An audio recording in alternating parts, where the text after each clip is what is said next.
prefer to be on the cusp. Like, There's less pressure. yeah, less pressure, exactly, and it's a good indicator because then if people start beating me, it's like, okay, you deserve PR. Like, Oh, alright. just a way to look at it. I've seen this in ages. Jaice's villager. Very interesting. Maybe hoping to bowling ball the crud out of Shadrew's recovery here. Oh my goodness. I've actually only ever seen this once, and that was like a year ago. I mean, Jaice very rarely plays villager anymore. He sometimes brings it out for doubles, but not so much anymore. But his villager, still very, very crisp. Very good character. Can't be sleeping on it. Maybe Jaice is just trying all the options. Oh my goodness.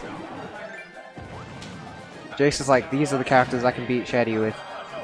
Look at this. You guys need to step it up if you want to be on PR. If you want to get higher up. Now that I think about it, Shaddy might even reach second on PR. I mean, has Shadrew been consistently beating players like Ben and Sadao? Well, I'm not sure actually. I mean, they've been going... They're probably even this season, maybe. It feels like it anyway. Because he did take 2 sets off of Ben at QC, didn't he? Or was that 1 set? I cannot recall. I know it's at least one. At least one.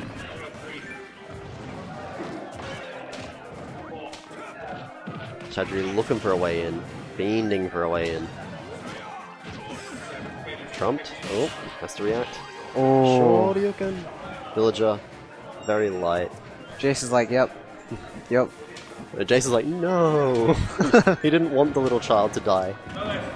Oh my goodness. Just dropping bowling balls in there, just breaking their neck. That little kid has so many things in his pocket. It's ridiculous.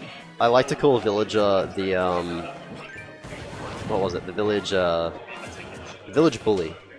Because he steals items from his parents' house, brings them out to play, and kills people with them.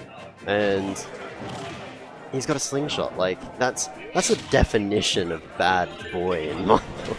He has an axe as well. He's got, like, what sort of person decides, yeah, I'm gonna let a child have an axe? You know, that won't be dangerous in the slightest. Nothing can go wrong here.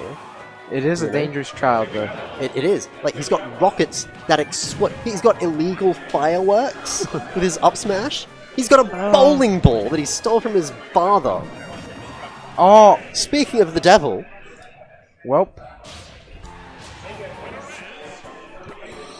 Oh my goodness. That child.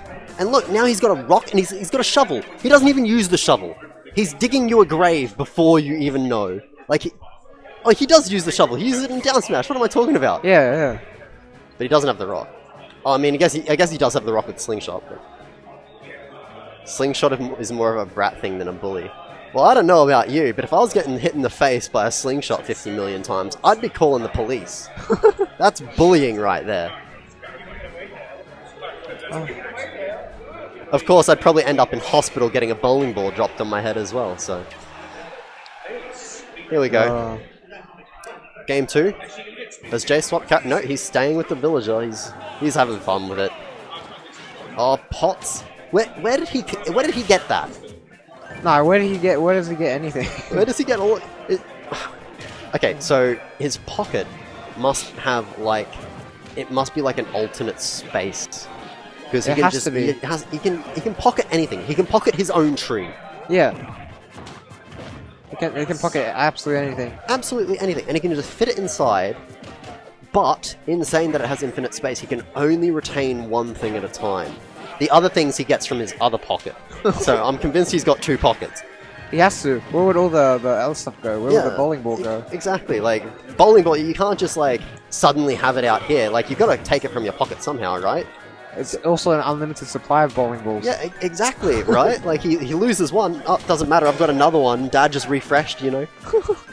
Refreshed his supply. He just teleported home, grabbed another one, teleported back onto the battlefield. The kid's got boxing gloves as well. Yeah, like... He's like, Ryu, you're a big buff guy? Nah, I got boxing gloves. I got boxing gloves, I'm gonna beat you up. Like, 1v1 me, bro. Oh, that's the second time. He's just Shoryukening. And he gets turnips as well, like... Apparently he's lived on the farm. Like, you know he's lived on the farm for his fucking turnips. Turnips is probably one of his strongest moves in game. Oh. Oh, look at Shaddy's face. He looks so sad. Yeah, unfortunate. I mean, I wouldn't have teched that either, so you shouldn't be sad, Shaddy. That you should be sad about, because you've been doing that a lot lately. Fix that, Shadrew! You need to be doing... Yeah, that's what I'm talking about! Anyway, no bias here. Let's go, Jaice. Oh, I got redemption. Ooh, best of luck. So here we go. Let's see what box of tricks the villager's going to pull out to win this one, or whether the Ryu is going to develop his dragon fist to destroy the little child. Who do you think is more of a bully in it? The commentary spot was required. Okay, who do you think's more of a bully in this matchup? The fact that Ryu's trying to beat up a small child, or the fact that the child has bowling balls, shovels to dig your grave, a slingshot, illegal fireworks, and other such, like an axe? I feel like the best way to go across with this is that Villager is capitalist, Ryu is socialist. Alright. Ryu starts from nothing. Ryu doesn't want to earn money, he just wants to play the game. Villager is all about, like, getting the mortgage. Villager's made that dollar bill. Exactly. Yeah. Like, he's using his store-bought tools. Like, if you ever, like... He hasn't earned a spot, he's paid for it. Yeah, definitely. And, like, all the tools he's used to work his way up the ladder, up the food chain, he's using in this fight right now. I also said to Truth, I'm convinced that Villager actually has 2 pockets. One for storing, that has unlimited space inside of it that stores one particular item that is his neutral B, so he can store his own bloody tree for God's sake. Yeah, he can store laser beams. Yeah, like it's just an infinite space that he can just. The Mary Poppins effect. Yeah. Ooh, that was but a nice his packet. other pocket contains every other item he uses, has unlimited space and unlimited uses of those things. It's like in one hand, I have this, in the other hand. Yeah. So what you're saying basically is Villager's like God. Yeah, basically. Villager is God. And he's also a bully. Look at him. Look at him. He wants to break Ryu's neck. What a horrible God. If Villager is God, then I don't hope to die. Villager is a... He's like Old Testament God. He's an angry, but he is somewhat merciful. And I smote him. You're joking! And I smote him. DBZ. And that's why Villager is God, because the rocket did his bidding. Exactly. He's like, you know what, I'm going to ride you, and you're going to explode on... Boom. Let's avoid... What, the religion? No, where I was going with that. You trying to praise Villager? False idol over here? No, let's just say what I was saying was rather dirty, but I've got a dirty mind, so I mean... That's fine. Anyway, on to the next topic. We're trying to be a little esports. Yeah, we need to be esports, you know? Exactly. Alright. Maybe I shouldn't be on the mic then, because I swear like a sailor. Oh, same. But, like, that's Queensland. Like, that's, like, nearly, like, characteristic. Phrasing. Yeah, phrasing. Yeah, pretty much. Swearing is nearly characteristic of Australia. Like, if an American comes to watch an Australian stream, I'm sure they're expecting it at this point. Yeah. I mean, like, it's great and all to be very esports and to hype up these sets and all, and, like... So occasionally... Take Harry's commentary, right? I love Harry's commentary. Harry hypes up sets really well. But at the same time, I feel like, you know, we're only a weekly here. Like, maybe for QUT, we should take it more seriously, but, like, commentating weekly, here, yeah, should no be fun, counts. easy. Exactly. Like, you know. Did you come to BAM this year? No.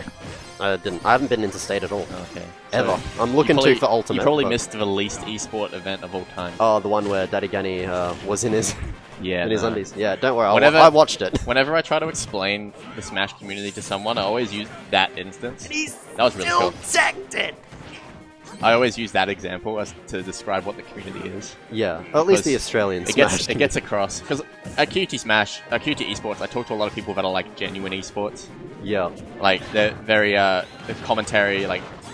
Stuff like League of Legends. Yeah, so whenever I have to interact with them and they ask me like, "What's the Smash community like?" I haven't really heard much. I kind of use that example. Yeah, like we're very being grassroots. We don't really have a parent watching us monitoring our language. Yeah, we're kind of just a whole bunch of real grown-up children in a way. Yeah, like, yeah. I'd argue that it's a very adult community. Oh, definitely. But like, we know how to have fun with it, with what we do. Absolutely. You know? Sometimes it's taken a little far, but... And sometimes people take things a little bit too seriously, but I mean, you know. You know, it is what it is. Is Jaice known for just playing a different character in every match of a set? Jaice can play a whole bunch of different characters, and it's just whatever he feels like playing on the day. Jaice, yeah, basically, grand finals, if Jaice has already beaten the person, he'll just flex. And that's the set. Alright, goodbye, ladies and gentlemen. Because it's very entertaining. It most certainly is entertaining. Like, Jaice is definitely one of the best players to watch if you want entertainment, because he'll bring out a different character every time. Depends how often he wins. Definitely. Which is most of the time. Yeah, I mean, usually he's first place. I mean, Jaice at this point is just going, you know what?